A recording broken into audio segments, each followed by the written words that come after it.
Jordan पाली में भगवान Mahavir foundation द्वारा आयोजित 25वें महावीर अवार्ड समारोह में उपस्थित भगवान Mahavir foundation founder Mahavir foundation के फाउंडर ट्रस्टी श्री शुगलचंद जी जैन जी, श्री GS सिंघवी सेवानिवृत्त न्यायाधीश उच्चतम न्यायालय, श्री ज्ञानचंद पारिक जी माननीय विधायक मारवाड़, श्रीमती शोभा चौहान विधायक सोजत, श्री DR मेहता पूर्व IAS तथा सेवी के पूर्व अध्यक्ष, Shri Prasann Chand Jain managing trustee Mahavir foundation,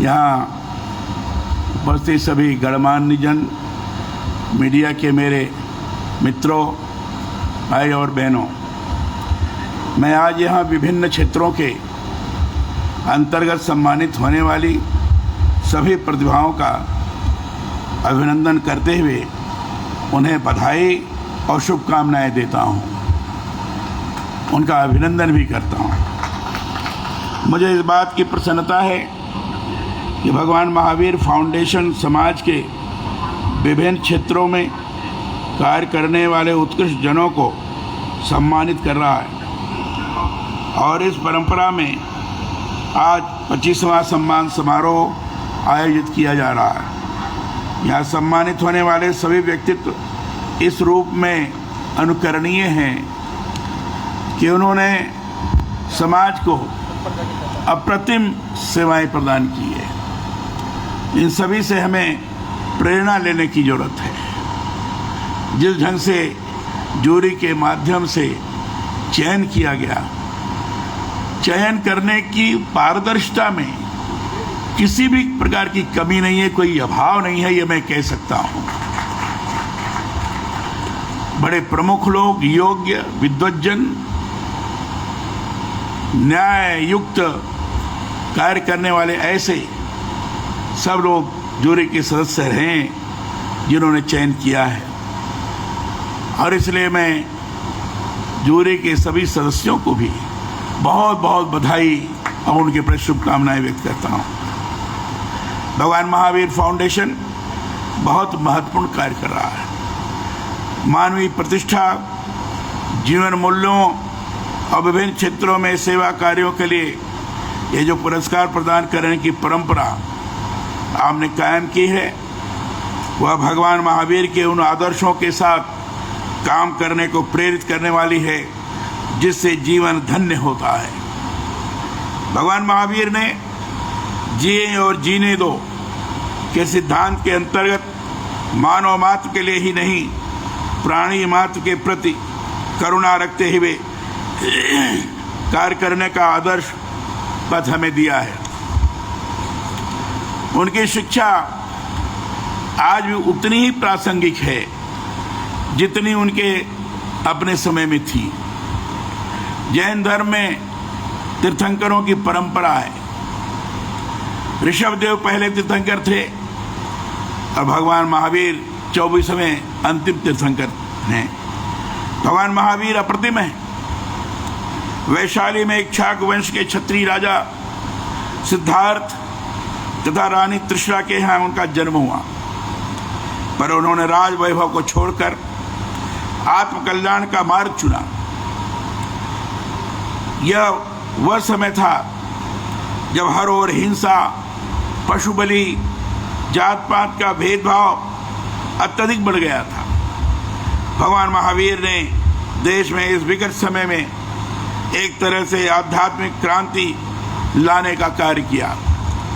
Mahavir का जो जीवन दर्शन है वह अद्भुत है। अहिंसा के दर्शन को भगवान महावीर ने जैसे आलोकित किया है, उन्होंने अहिंसक व्यवहार को त्याज बताते हुए मानव मात्र ही नहीं बल्कि प्राणी मात्र के प्रति अहिंसक व्यवहार किए जाने का संदेश दिया।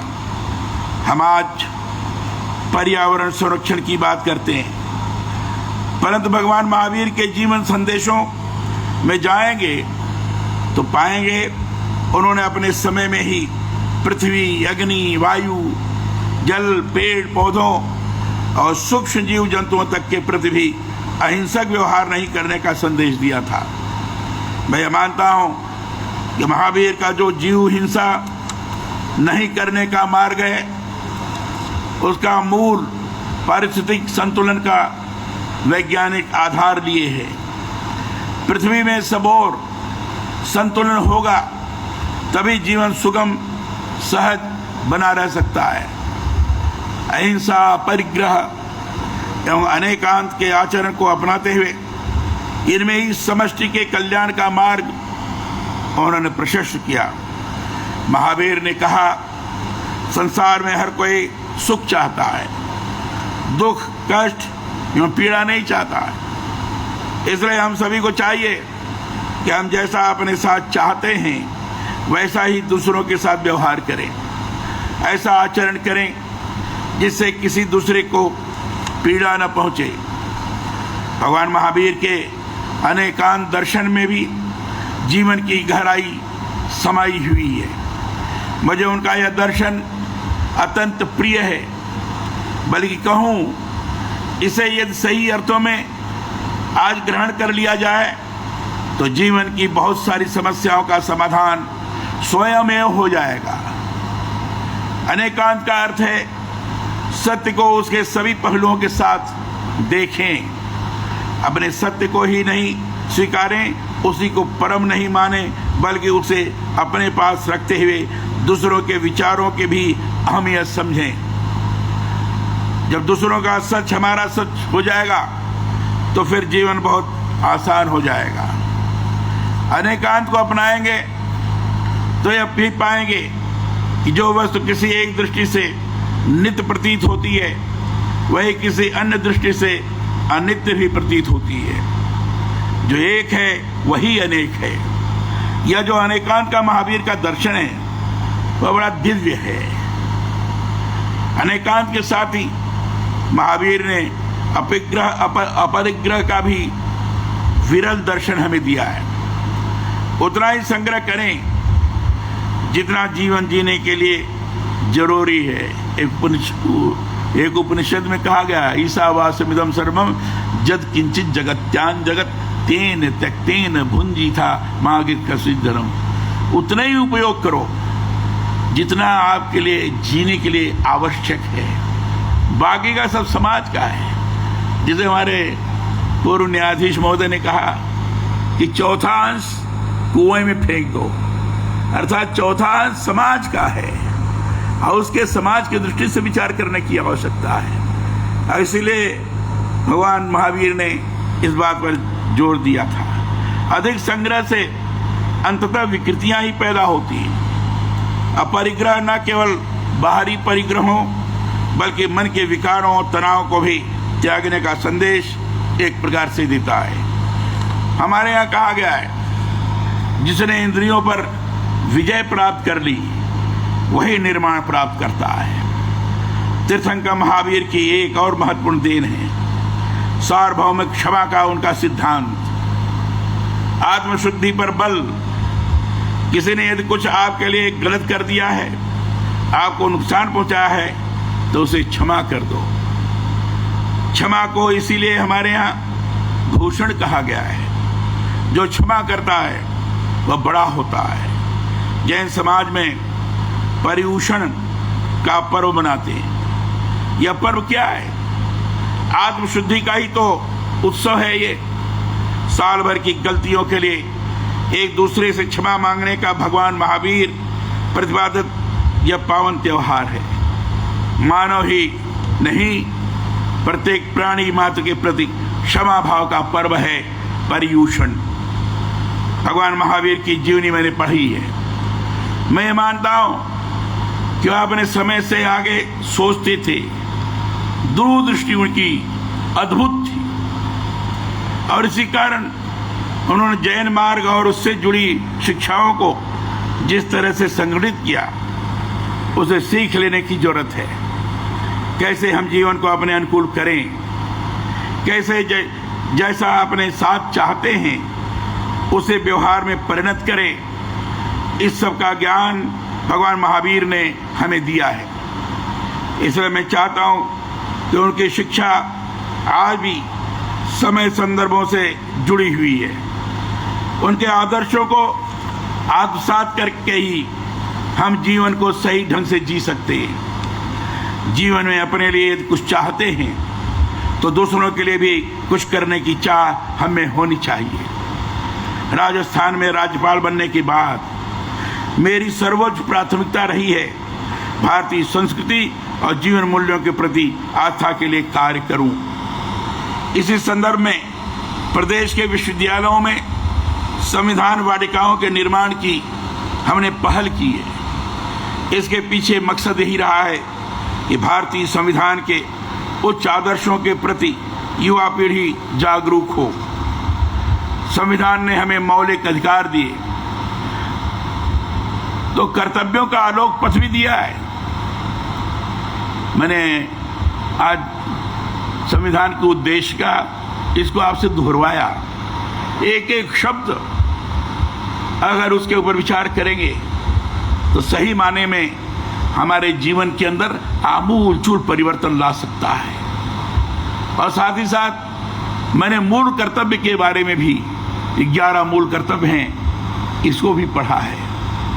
एक एक कर्तव्य का अपने आचरण व्यवहार में हम किस तरह से व्यवहार करते हैं, इसके ऊपर आधारित है भारत का जो इतना बहुत बड़ा लोकतंत्र है वह संचालित होगा।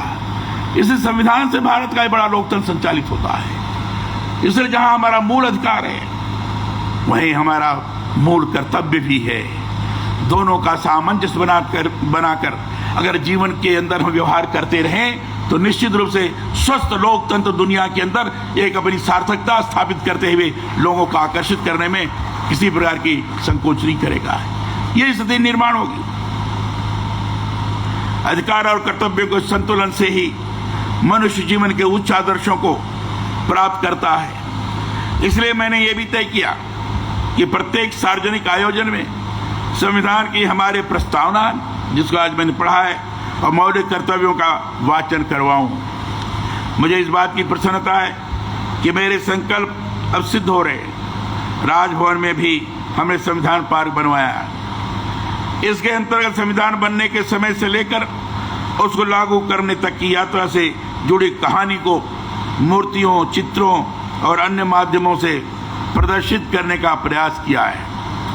उद्देश्य यही है कि राजभवन आने वाले आगंतुकों को संविधान की हमारी संस्कृति से साक्षात्कार हो सके।